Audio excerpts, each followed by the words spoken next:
What's good, YouTube? It's your boy, the man, the myth, the legend, Lethal Lev, and I'm back today with an updated version of my XP guide for my career. If you want to earn a lot of XP, now a lot of you guys watching this video probably saw my last video, which will be in the description if you haven't. But that was more of like an overall kind of for all builds method. This method's going to be more for specific archetypes, because while it's a good method, my last one for all archetypes, it's not the best method if you want to earn a lot of XP. So this method is going to be more for post scorers. If you have post scoring in your build, then this method will definitely work for you, as I have post scoring. I'm not a pure post scorer, but I'm a post scoring athletic. And shot creators. So basically, you're going to need the difficult shots badge to do this. And the reason why is because this method, you're going to be playing on Hall of Fame. So you're going to be playing on Hall of Fame, which means the defense is going to be a lot harder, and your shot timing is going to matter a lot more. So in this method, I have difficult shots on silver, and I'm a post scorer. So I have obviously drop stepper on gold, post spin technician on gold, and I don't even have deadeye. I don't even have mid-range deadeye, but you're really going to want to practice your shot timing if you're doing this, because you're going to need to be shooting a high percentage. So find a fadeaway that works for you. Find a post shot that works for you. I could always tell you which one I'm using, but at the end of the day, it comes down to just learning your shot, practicing that shot, and getting it down for my career. So this method's going to be really similar to what I showed you guys last time. You're going to be doing a lot of post hop shots and post spin shots and stuff like that. So to do that, all you're going to want to do is hold LT or L2 on PS4, I believe, and tap the square or X button on Xbox, and then just tap it, and then just hold it after you tap it. So use the left stick, move it away from the basket, tap the button right here. I kind of messed it up. I was holding the left stick towards the basket. That's how you do a drop step.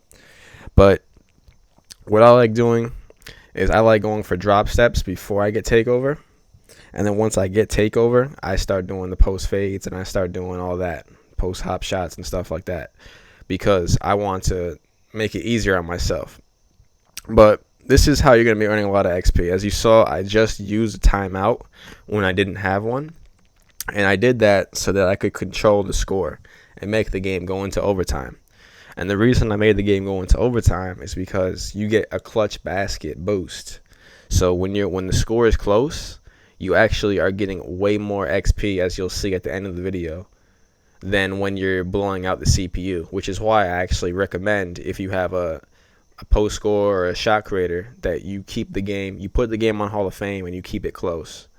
So as I'm not playing any defense, obviously there's no point of playing defense, because the rewards for playing defense and getting a high teammate grade aren't enough to where I would say do that rather than get an extra 100, maybe not 100, but an extra 50 possessions a game.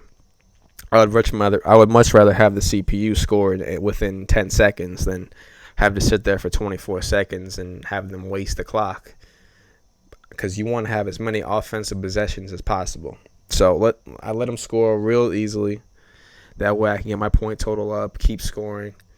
I also, if you have bruiser, you're going to want to set a couple screens before they get the ball up court, because the bruiser bonus you get is actually pretty solid. I just missed a drop step. You're still going to miss regardless of your build, but you just want to be shooting at least 70%. If you're not shooting 70%, this method you shouldn't be using, because you're going to want to, if you're not shooting 70%, you're obviously not going to get enough XP to where it would be worth not playing on pro. So if you see your stamina going out like that, just call timeout. I don't even have tied. I think I have tied the score on bronze, but when you're tired, it's much more difficult to make shots in Hall of Fame than when you're not. So your timeouts wisely. I always use them up, because I always want to be able to call timeout when I don't have any, in case I need to control the score and have the game go into overtime or second overtime. So for this method, I'm going to be going into double overtime, because I feel like that's the best way to get the max amount of XP. You're going to be playing an extra 10 minutes, but it's definitely worth it, as you'll see. So I keep doing post spin. I mean, not post spin. I keep doing drop step up and unders, because that's the second best way. to get XP. So what you're going to want to do is you're going to want to do about 50 of those post-hop shots, and do about 50 of those, and then about 30 drop steps. If you do that, you're going to have enough XP to where you're making 90,000 plus. I don't even end up winning this game. The win bonus for winning the game is 6,000. I was trying to win the game actually at the end. It didn't work out. As you saw, the dude just hit a 3 to win the game. You get an extra 6,000 XP for winning on Hall of Fame difficulty. So I could have honestly gotten 100,000 XP this game had I just won. So I didn't win, came up a point short. But this is definitely the best XP method to use. It's what all the top reps are doing. All the 95 overalls. I'm currently 94 overall. It's what all the top reps that don't want to tell you are doing right now. This is it. I guarantee you this year, top rep, top overall, whatever the hell 2K is calling this, top overall is going to be a post scorer or a shot creator. I guarantee. Probably a post scorer. Probably going to be someone post scoring in the build. So you're going to see the XP in a second. Just to reiterate, you're going to want to drop step up and unders and post hop shots. And I keep forgetting the name of the other shot I'd be doing, but you got to be doing that. 50 post hop shots, 30 drop steps. You're going to want to set screens before your point guard gets the ball down court. That way you get bruiser bonus. So here we go. Hall of Fame bonus. Hard hits, that's bruiser. I got 2 of those. That's 1,300 right there just for 2 of those. 5 stat, that's not really consistent, so don't even worry about that. I'm just going to go down the list. Post hooks, that was probably an accident. Post hop shots, post step back shots, that's what it's called. So you're going to want to do about 50 of those total. And as you see, 92,000 XP. 92,000 for going to double overtime, playing on 12-minute quarters, Hall of Fame. So you're going to be playing I get about 38 minutes every game in actual time. So you're going to be playing about 48 minutes to get 92,000 XP, which really could have been 100,000 XP had I won the game. So, as always, thank you guys for watching. Make sure to like, comment, subscribe if this method helps you. I know this is more of a specific build method, but this is, in fact, the best method you can use if you want to rep up.